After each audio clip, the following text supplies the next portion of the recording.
was in the lead up to the Benghazi terror attacks, and why Congressman Issa wanted to control this investigation himself.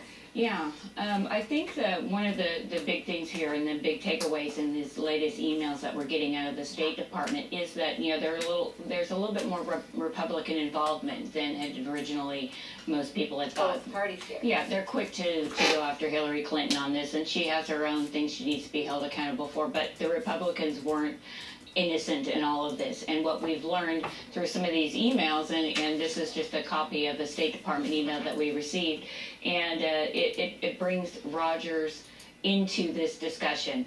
And there's also, you know, as we've gone in and done a little more research on Rogers, well, his wife was a prominent and actually a CEO of one of the a large defense contracting corporation, and they had hundreds of security contracts where they were actually helping provide security in Libya, and they were making upwards of $500 million in those U.S. contracts.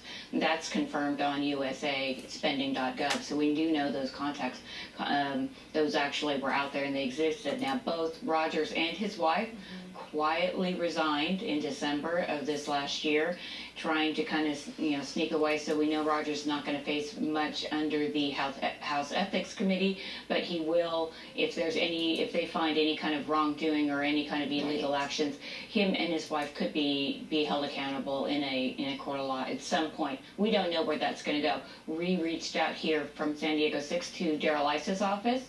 They did not want to confirm why or if he indeed really wanted this not to go to a select committee, because when it goes to a select committee, that gives a lot more parameters on what documents they can get, and we're slowly getting to see those documents.